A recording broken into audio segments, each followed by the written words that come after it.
I'll start off by telling you a little bit about me and my background so you understand who I am and kind of why I do what I do. So I'm a U.S. Army veteran. I joined the Army when I was 16 years old. Left when I was 17 years old, and I got out of the Army August 31st of 2001. So 11 days before September 11th happened.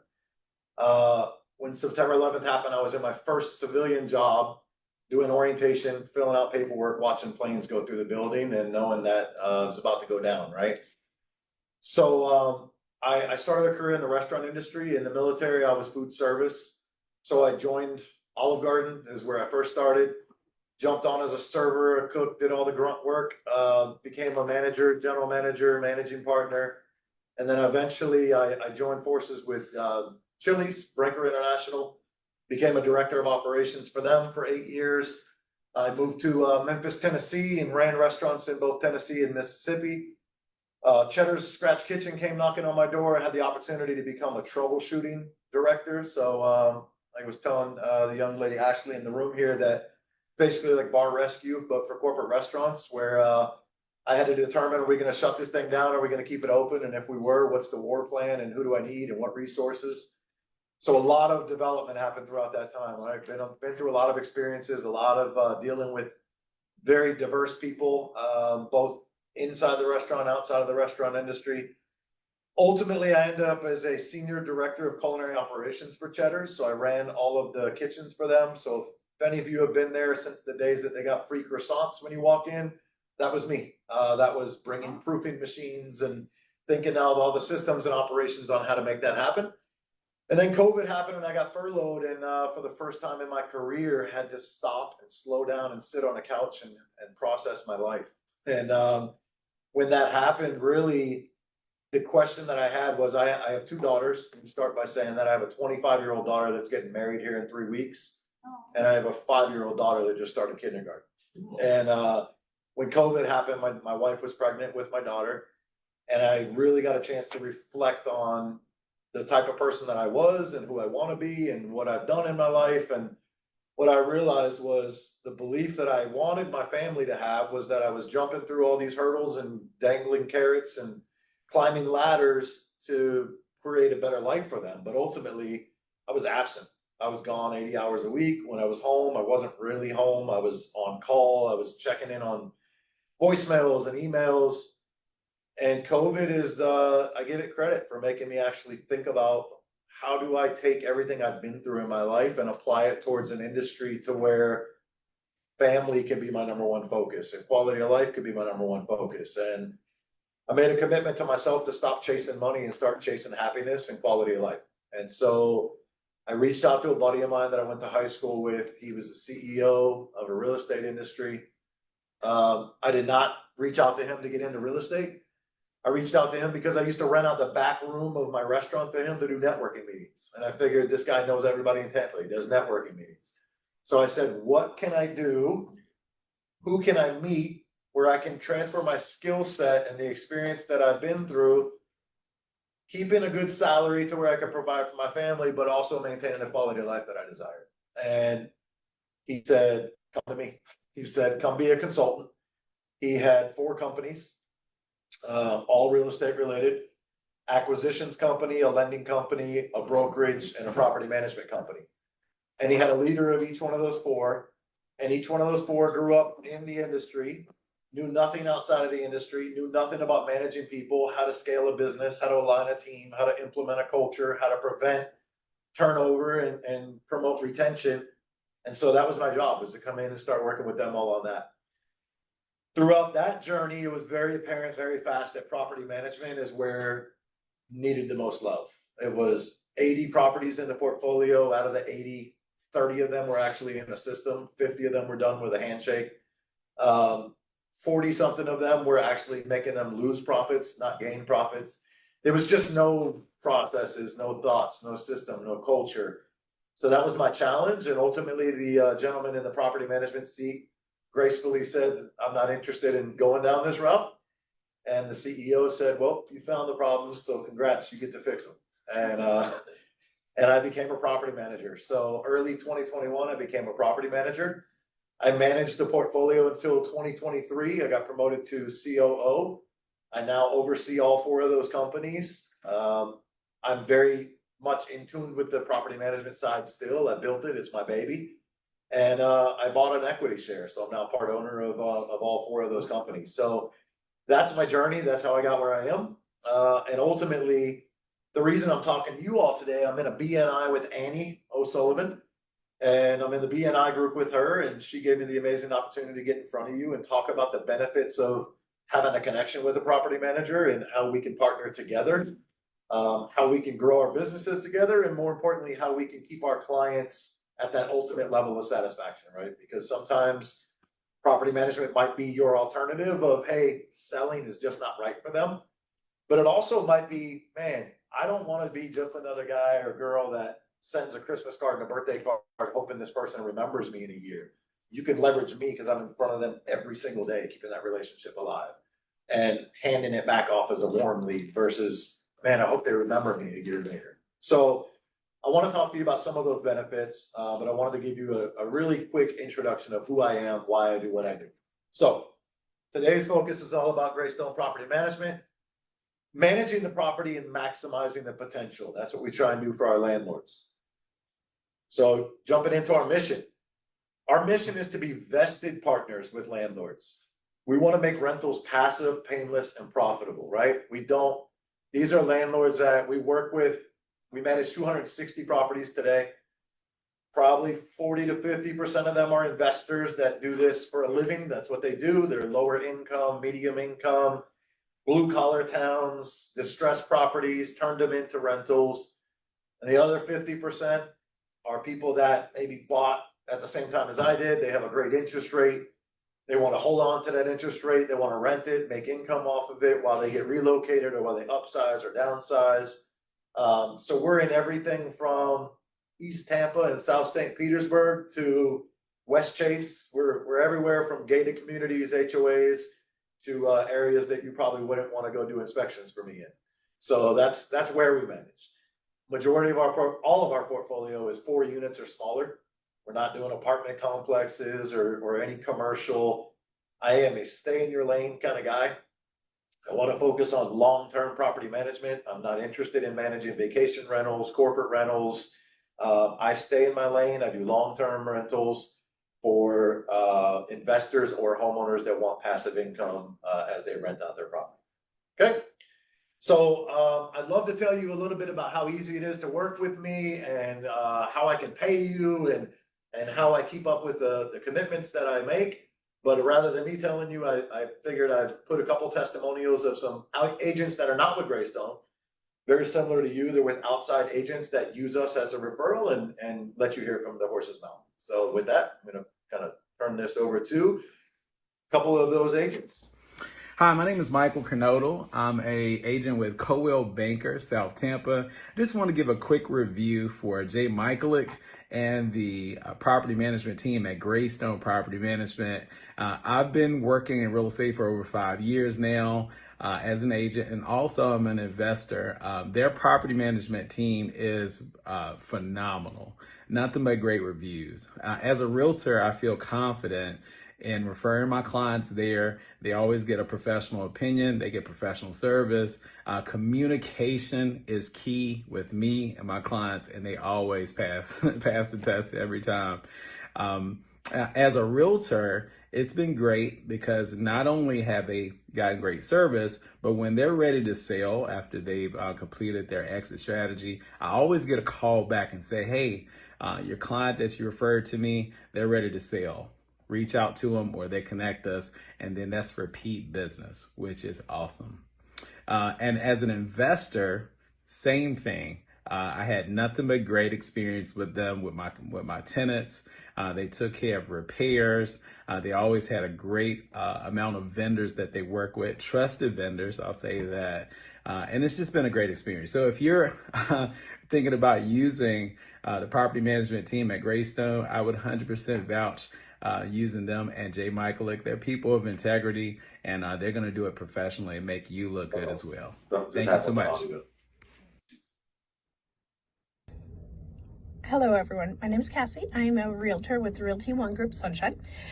And I have known Jay Not sure. from a previous life. We used to work together forever ago. So when I got into real estate and needed property management and saw that he was now in that space, he was of course my go-to because of who he is and his character. Love Graystone, have sent multiple clients to them, pay the referral quickly.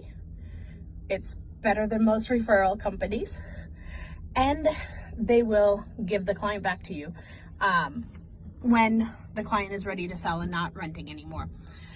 Recently, I had Jay help me out big time because I had a listing that wasn't selling. Military that moved to the area literally January 24.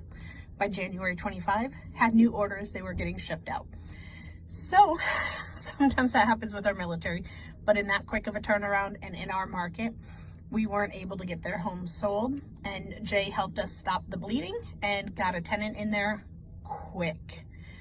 One of the things I love about Jay and his team is their responsiveness. I am always on the go, and if you can't tell right now, I'm actually in an airport lounge little cubby. So always being on the go, I can call, I can text, I can email, and I get responses, and I get them quickly. I have a property management company in-house with my brokerage. We're having some audio glitches, so I'm just going to skip through it. Better rather than fight through it. But the point is, again, okay, she's not going to stop. She just keeps going. The point is, what you hear in both of those cases, and what I want you to know again is that it is your client. I respect that relationship. I nurture that relationship. My job is to make you look good. My job is to keep that client happy, engaged, and then that way when their time of renting is over and now it's time to sell, I hand it right back to you. Same thing if you were to refer, you said, Jay, do you have a rental in Wesley Chapel? I've got somebody who wants me to represent them and they're a tenant. If that tenant ever goes to buy a property, I'm not going to try and get that. If you refer a client, I have it listed in my notes. It's locked in. My team knows it is attached to an agent. Everything from that future goes in. Okay, so I wanted to make sure you knew that. Can I interrupt you a second? Of course. So you do help prospective tenants get into Absolutely. property? Absolutely. I'm sure you try to pair them up with what you have. Absolutely. Okay. Yep, that's what we do. And we have a team, right? I have a girl that helps with credit restoration. She doesn't work with Graystone. So if it's a tenant that can't buy because of credit reasons, we'll get them with her, and then, she'll nurture it and send it back to us when they're ready to buy. And we can do the same thing if you're the agent. We'll send it back to you instead of sending it back to us, and she'll be your direct contact. So cool. So a lot of different options there, but really there's kind of three main categories of where you as an agent can reach out to me and I can help. So the first one is any stagnant listings. You've got something listed, it's taking price reductions, it's just not moving, too much competition, not enough buyers, and you don't want to lose this client, you don't want to lose face with the client, and you say, hey, I want to present options to the client, I can be that option of renting it out, okay? Second one is unrealistic sellers. I'm sure none of you have had to deal with that, right?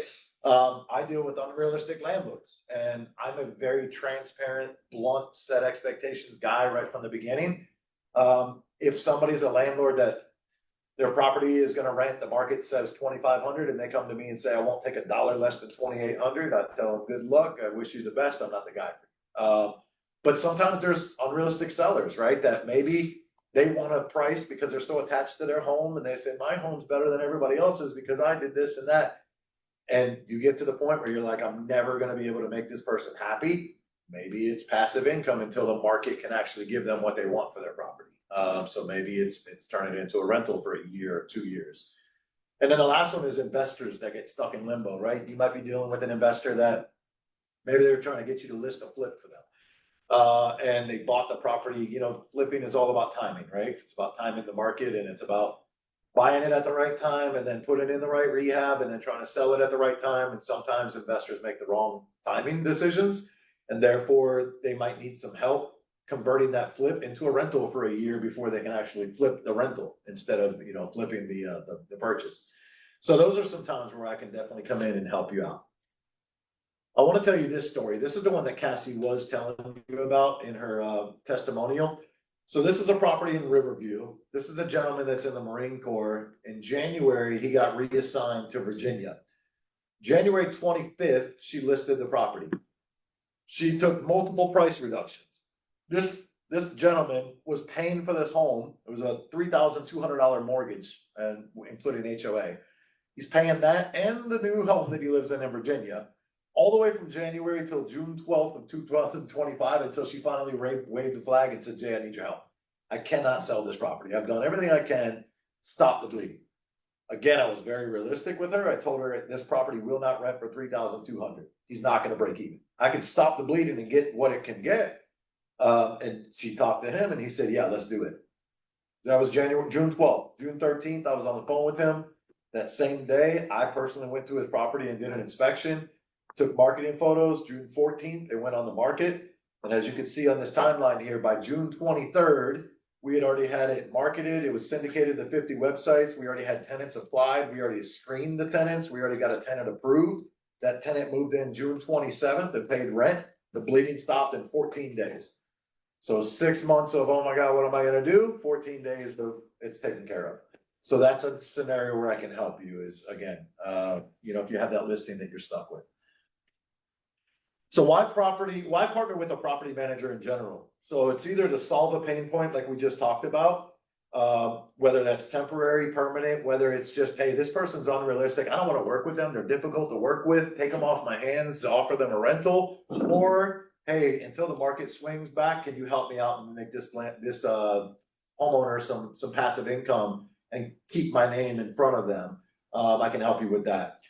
The other thing is to set the table up for future sales, right? So again, this person may buy from you this particular property and or more properties if we can get a good name, right? So we are not stealing your clients, we are protecting your clients. And that's the big thing I really want you to take away from today.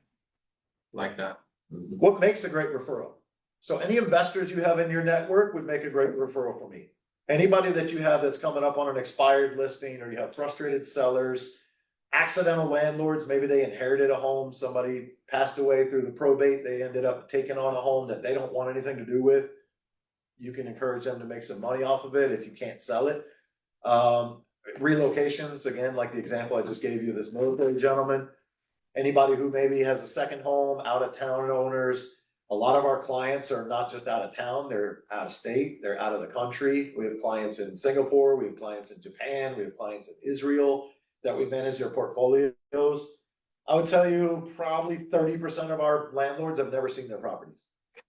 Never. Seriously? Never once. They bought the property through us. They've never came in town to come look at the property. That's wild. We did all of the diligence for them. We were the boots on the ground. We went and did the inspection. We shot video. We do everything. So we have to have trust with our landlords because we are their eyes, we're their ears, right? They have to trust in us. So let me tell you what we do for them. So on the property management side, we do all the leasing. So we market their property, we do all the screening of the tenants, we do all of the placing of the tenants, we do rent collection, we do all of the maintenance, we keep them in compliance with the Florida statute. We deal with any tenant issues, any HOA issues. We become the contact for their HOA. We become the contact for their utility providers. We take on everything. We do all of the reporting for them, any communication that has to happen. We do all of that. Some things that I want you to know that set us apart from our competitors. Number one is our people. And I can sound cliche and tell you I have the best people. Allow me to sound cliche because I have the best people. I'm going to tell you I'm very proud of my people. I challenge them every day to bring hospitality to my industry. My initial, and please don't take offense to this, but my initial observation in real estate was it seemed very transactional and not very relationship based. And I refuse to be a part of a culture that is transactional. I always tell my team, I don't personally care about transaction number 1 or 2. I want to talk about transaction 3, 4, and 5 because I know that won't happen if we don't do it right in transaction 1 and 2, right? So that goes for any relationships I have, whether it's with vendors, agents, landlords. I want hospitality to be the main focus and truly having that person's best interest, even if it means that we don't make money on the deal. And then the other thing I want you to know is our pricing There's really nobody in Tampa or in Florida that I know of that does what we do. When I first came into the industry, I was super green. I was trying to learn everything I could about property management. I went and shopped different property managers and I sat in, I was a member of NARPM. I did everything to learn. And what I learned was, and us included, you nickel and dime people like there's no tomorrow. You charge them a management fee, and then you charge them to place their tenant, and then you charge them when the tenant renews, and then you charge them when you do an inspection, and then you charge them when you manage maintenance. And my question was always, what's the management fee for? Is it really just to collect rent so somebody can walk in your office or pay it through a portal? And so I took a leap of faith. My CEO was completely against me on this, and I get to rub it in his face every day now. But I said, listen, to me, this is about a relationship. This is about, you have to build trust with somebody right off the bat. You are managing either their home that they're gonna hand down to their kids one day. You're managing their investment that instead of the stock market, they took their $70,000 and put it into this property, and you're responsible for that. And you have to build trust. And what better way to build trust than to say, if you're in pain, I'm in pain. If you make no money, I make no money. If you grow, I grow. So that business model is what I did. And so I charge zero to place tenants. I charge zero when the tenant renews. I charge zero for inspections. I charge zero to manage the maintenance. I charge zero to manage utilities. I charge zero to manage the HOA. I charge zero to manage a foreclosure. I charge nothing. The only thing I charge is a management fee, a monthly management fee. Industry standard is 10%. So if a property rents for $2,000 or more, the client is going to pay 10% or less. If it gets to $3,000, I'll do it for 8%. It is all inclusive. They also don't pay anything if the tenant doesn't pay. So my competitors will charge you 1 month when they lease the property, right? So I found a tenant, I charge you 1 month. We'll use $2,000 for an example. $2,000 came in after your property has been marketed for 30 to 60 days. Your property went through all the screening process. It had to get cleaned. It had to get all the money you just spent. And now you finally got a tenant, finally paid rent, and it all goes to the property manager. So that $2,000 is sitting in property manager's hands. And now the next month, this tenant that they placed doesn't pay their rent. Property manager's not really that much pain. They just collected a year's worth of fees from you in month one. They don't feel any pain. Versus, for me, the first time any money exchanges hands, it's me paying the landlord.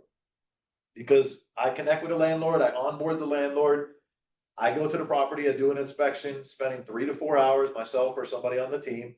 After that inspection, we're taking marketing photos. After that, we're syndicating it to 50 websites. We're putting it on Facebook Marketplace. We post it on the MLS. We've done all of that.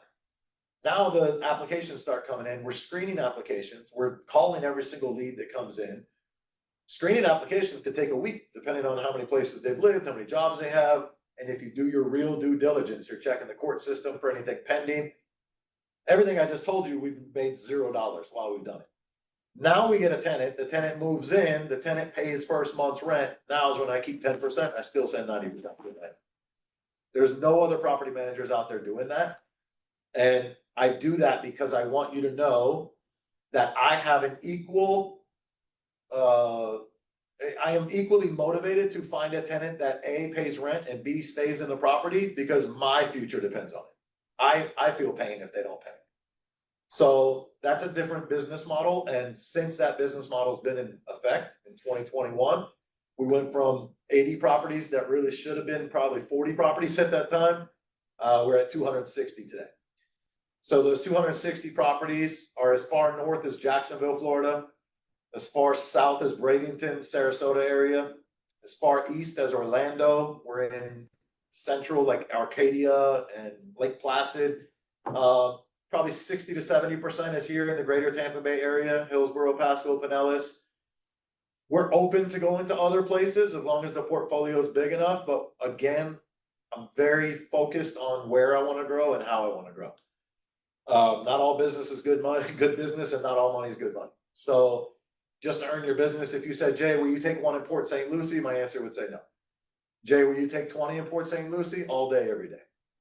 So I will go anywhere along the route of where we already are because I have an infrastructure, I have vendors, I have inspectors, I have the boots on the ground to honor the commitments that I make. If I'm at jeopardy of not being able to honor the commitments, I'd rather give you a handshake and say I'm not the right guy. Okay? So that's what makes us different. I just told you, our team is 3 times the size. We do some really creative things. We have a virtual team and a boots on the ground team. I have a coordinator that sits in the office. Our office is off of Dale Mabry and Waters area, Egypt Lake. I have a coordinator that sits there. He's the one that schedules all the inspections. He goes through all the inspection reports. He coordinates everything. I have 8 inspectors that are boots on the ground that'll go wherever we need them to go. Have all the keys in my office. And then I also have a virtual team. The virtual team does anything that can be done for the property without being at the property. So they're the ones that are syndicating to websites and doing all of those things, okay? Because I do that, our business model, there's not a lot of margins in property management. So what happens in property management is they typically go the lazy route and they say, well, there's not a lot of margins, so let's just stretch our team really thin. Let's have one person in charge of 100 properties. They're in charge of the marketing, the leasing, the inspections, the accounting, the maintenance, communication with landlords, communication with tenants, and that person very quickly becomes an alcoholic and dies of a stroke. I went the opposite route. I want my team to have less landlords. So I won't let my team deal with more than 50. And aside from that, I also took responsibilities off. I have a separate accounting team. They don't mess with the accounting side. I have an accounting team that does it. So they're doing 70% of the responsibility as other property managers with 50% of the portfolio. Because I use virtual team, I'm able to have 3 times the amount of people. If you got out of this meeting today and called 10 property managers that manage 250, 260 properties and said, how many people are on your team? I would be floored if somebody told you more than 5. They'd probably tell you 3, 4, or 5. I have 18. So I don't want anything slipping through the cracks. I don't want to tell you I provide service and then not be able to deliver on it. I want my messages answered to my landlords and my clients and my vendors and agents within an hour, 2 hours, not within days or weeks. And no matter how that communication comes in. Same thing goes. I'm the person that onboards landlords. So if you were to refer a landlord to me, you are going to get updates from me every single time I talk to that person. Hey, I just talked to them. They weren't able to connect. We're going to meet next Tuesday. You will not have to guess. I wonder what happened with that client I threw to Jay. You will know every single step of the way up until you cash the check. Okay? So moving on to the wins. So there's 3 wins, right? The landlord wins, you win as an agent, and I win as a property manager. The landlord wins because they make that passive income. They don't have the pain points. They don't have the headaches. Somebody else is dealing with all their problems. You win as an agent because I'm fostering and maintaining that relationship for you. You also get paid for the referral. We'll talk about that in just a second. So it helps with your farming and keeping your future sales. And then I win as a property manager because slowly but surely I grow organically, which is how the best way to grow. So how does it work? I'm going to share this presentation with James, and then James can share these links with you. But ultimately, there's 3 options. I have a Savvy card. You can share my Savvy card with the client. I get a notification anytime you share it. It'll say, hey, this agent just shared. There's also the QR code here. If you wanted to take a picture of that, that'll put my Savvy card on your phone. And at that point, you can share it directly with your client and I'll get the notification. You can also send them my link to my calendar, which is just my website, graystoneig.com/my name, Jay. And then when they schedule a call with me and tell me that they're with you, you just let me know. Or you can do a warm intro, text, call, WhatsApp me at my phone number, 813-406-3846. The referral fee, if it's a single family home, I pay you $750. If it's multifamily, I pay you $750 for door number 1. And then any additional doors, I pay you 25% of the monthly rent or the projected rent. So if it's not rented yet. So that's what we pay. So ultimately, I'll use let's say you have a landlord who has a quad. And that quad is $1,600 per door. You're going to make $750 on the first door and you're going to make $400 on each additional door. So you're making $1,950 just for giving me this person's name and saying, take care of it. Okay. I have agents, internal agents that the gentleman I told you from Israel, He has 18 properties. This agent joined our brokerage and 2 days later made almost $18,000 because internally we pay our agents $1,000. But you can make serious money because we don't pay you per landlord, we pay you per property. So if you have somebody with a portfolio, you can make some serious money. Okay? That's how we pay. And this is as simple as it is to get done. That QR code is the same QR code. So if you didn't scan it on the first slide, you still have a chance. But all I need from you is an invoice. You invoice me. You're just invoicing me the property address, the landlord's name, and referral payment in the memo.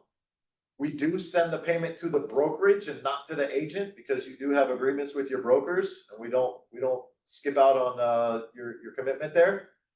And you get paid as soon as the first rental payment clears the bank. So as soon as we find a tenant, the tenant pays the rent, and it clears our bank, we issue you your payment.